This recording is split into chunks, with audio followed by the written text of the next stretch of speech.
बिस्मिल्लाहिर्रहमानिर्रहीम, this is me Annie Malik and you are watching my YouTube channel. उम्मीद करती हूँ कि आप तमाम लोग खैर खैरियत से होंगे।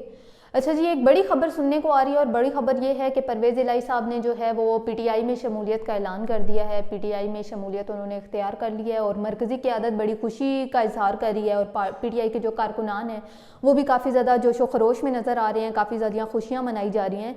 लेकिन यहाँ पर एक सवाल उठता है इमरान खान साहब आपके लिए कि आपने किस बिना पे इमरान खान साहब इस टाइम परवेज़ इलाही साहब को जो है वो अपनी क़यादत में शामिल किया है। क्योंकि परवेज़ इलाही साहब हमारे जो वज़ीर आला हैं वो रह चुके हैं। अपनी 10 सीटों के बायस उन्होंने वज़ीर आला का ओहदा आपसे लिया था और उस टाइम नो डाउट आपकी मजबूरी थी और आपने वो ओहदा उन्हें सौंप दिया।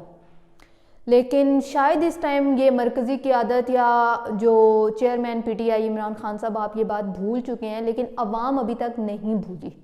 परवेज़ इलाही साहब ये वही परवेज़ इलाही साहब हैं जो कि उस दौर के वज़ीर आला थे जब आप पे हमला हुआ, जब आपको गोलियां लगी, आपकी जान जाने का ख़तरा था और आप ही उस हमले की FIR नहीं कटवा सके। अवाम आज तक ये बात नहीं भूली। अवाम ये सवाल कर रही है अब आप कि किस बिना पे अवाम उस वज़ीर आला को या उस पर्सन को अब वोट देगी या अपने ऊपर किसी तरीके से मुसल्लत होने देगी। क्योंकि अवाम वो चीज़ बिल्कुल नहीं भूली जो 25 मई 2022 को जो सीन हुआ था, जो कि हमारी माँ बहनों को, जो बच्चों को, छोटे छोटे बच्चों पे जो इतना ज़्यादा तशद्दुद हुआ था। और हमारी जब हुकूमत रही पंजाब में वज़ीर आला हमारे परवेज़ इलाही साहब रहे और उन लोगों को उनके कैफ़रे किरदार तक नहीं पहुंचाया जा सका, उन लोगों को इंसाफ नहीं मिल सका जिन लोगों ने उस टाइम आपके लिए तकलीफ़ उठाई। वो जो लोग शहीद हुए बीच में, जो लोग मर गए थे, जिन लोगों ने अपनी जान की कुर्बानी दे दी थी, उन लोगों के जो कातिल हैं, उन लोगों के जो दुश्मन थे, उन लोगों पे जो तशद्दुद करने वाले थे, उन लोगों को हम लोग अपने कैफ़रे किरदार तक नहीं पहुंचा पाए। क्योंकि इस टाइम इमरान खान साहब अवाम किसी और गलती का खमियाजा भुगतने की कंडीशन में नहीं है। आपने एक गलती की, जनरल कमर जावेद बाजवा साहब को आपने एक्सटेंशन दी, अवाम भुगत रही है, आप समेत अवाम भुगत रही है। लास्ट टाइम आपकी मजबूरी थी, आपने परवेज़ इलाही साहब को 10 वोटों के एवज़ आपने वज़ीर आला मुकर्रर किया, अवाम भुगत रही है। क्योंकि जो जुल्म हुआ उस जुल्म का हिसाब नहीं लिया गया। वो जो भी 2, 3, 4 मन थे, जो भी उनका वज़ीर आला वो रहे, वो अवाम नहीं भूली। क्योंकि उन 3-4 महीनों के अंदर भी अवाम को वो इंसाफ नहीं मिला। लेकिन अब आपकी मजबूरी नहीं है। उस टाइम आपकी मजबूरी थी, लेकिन अब आपकी मजबूरी नहीं है। अगर आपने पार्टी में शामिल करना है तो आप उन लोगों को शामिल करें ना, यंगस्टर्स को आप चांस दें, उन लोगों को शामिल करें जो कि आपकी पार्टी के जो बयानिए के साथ इस टाइम डट के खड़े हैं, जो कि अपना दफा कर रहे हैं, आपका दफा कर रहे हैं, पार्टी के बयानिए का दफा कर रहे हैं। वो उस पार्टी के बयानिए को समझते भी हैं, मानते भी हैं और अमल करवाना भी जानते हैं। आप उन लोगों को चांस दें, क्योंकि इस टाइम आपको इक़्तिदार की ज़रूरत नहीं है, इक़्तिदार को आपकी ज़रूरत है। ऊपर अल्लाह की ताकत आपके साथ खड़ी है, नीचे अवाम की ताकत आपके साथ खड़ी है। और ये हैंडलर्स और सहूलतकार कल की डेट में देख चुके हैं। आपने जब हाई कोर्ट पेश होना था, अवाम ने साबित किया कि अवाम क्या चाहती है।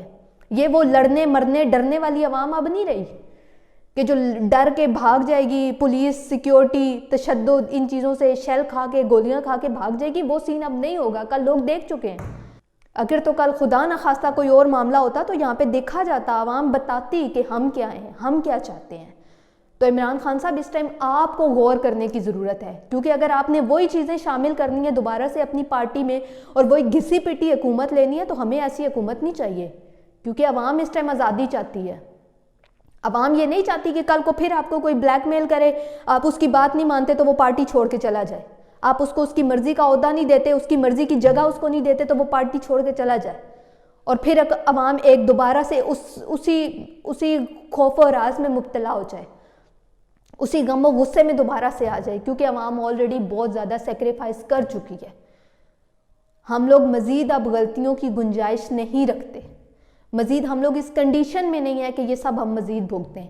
क्योंकि इस टाइम आपको अल्हम्दुलिल्लाह, अल्लाह का शुक्र है, आपके साथ अल्लाह की ज़ात इस टाइम बड़ी मजबूती के साथ आपको थामे हुए है। अल्लाह पाक ने अवाम के दिल में आपके लिए इज़्ज़त, आपके लिए मोहब्बत डाली हुई है। अब वो सीन नहीं है कि आप यहाँ पे जगह जगह जाएंगे, आप खंबे को बोल दें कि ये यहाँ पे वोट देना है, इस पे ये बल्ले का निशान है, इस पे आपने वोट लगानी है, तो अवाम देगी। अवाम इस टाइम आपके लिए खड़ी है, लड़ने मरने को तैयार है। اور یہ چیز آپ بھی جانتے ہیں اور یہ ہینڈلرز اور سہولت کار بھی جانتے ہیں. تو آپ اب مہربانی کریں اس طرح کے لوگ دوبارہ پارٹی میں شامل مت کریں کہ جو کل کو پھر آپ کو بلیک میل کریں اور آپ کو جانے کی دھمکیاں دیں. فار ایگزامپل یہ پرویز الہی صاحب وہی ہیں کہ جو آپ اسٹیبلشمنٹ کے خلاف کوئی بات کرتے تھے بلکہ ان کی حقیقت کو بیان کرتے تھے. یہ دوسری جگہ کہتے تھے جا کے پریس کانفرنس کرتے پھرتے تھے کہ جی عمران خان صاحب پہ اسٹیبلشمنٹ نے جنرل قمر جاوید باجوہ صاحب نے بڑے احسانات کیے ہیں تو اتنا انسان فراموش نہیں ہونا چاہیے, یہ نہیں ہونا چاہیے, وہ نہیں ہونا چاہیے. تو آپ خدا را اس ٹائم مہربانی کریں, آپ کے ساتھ عوام کھڑی ہے, آپ اس چیز کو سمجھیں اور آپ اس چیز کو ایکسیپٹ کریں کیونکہ عوام اب آپ کو کچھ نہیں ہونے دے گی. عوام اب چور لٹیرے نہیں چاہتی کیونکہ وہ ظاہر سی بات ہے اگر پرویز الہی صاحب یہاں پہ شامل ہو رہے ہیں تو وہ ان کا پیٹ چھوٹے عہدے سے تو نہیں بھرے گا, انہیں تو بڑا عہدہ چاہیے. کل کو وہ پھر وہی کسی بات پہ آپ کو بلیک میل کریں گے اور چلتے پھریں گے اور پھر وہی عدم اعتماد ہوگا اور یہی سین ہوگا. تو اب عوام اس کنڈیشن میں نہیں ہے, اب عوام یہ برداشت نہیں کر سکتی. عوام چاہتی ہے عمران خان کو اپنا لیڈر مانتی ہے اور وہ چاہتی ہے کہ عمران خان ہی آئے, اسے کسی پرویز الہی, کسی زرداری, کسی نواز, کسی شہباز کی ضرورت نہیں ہے. تو آپ مہربانی کریں, اس پہ غور کریں. امید کرتی ہوں کہ یہ ویڈیو کسی نہ کسی طریقے سے آپ تک پہنچے گی اور آپ اس چیز کا کوئی نہ کوئی جائزہ ضرور لیں گے. Thank you so much.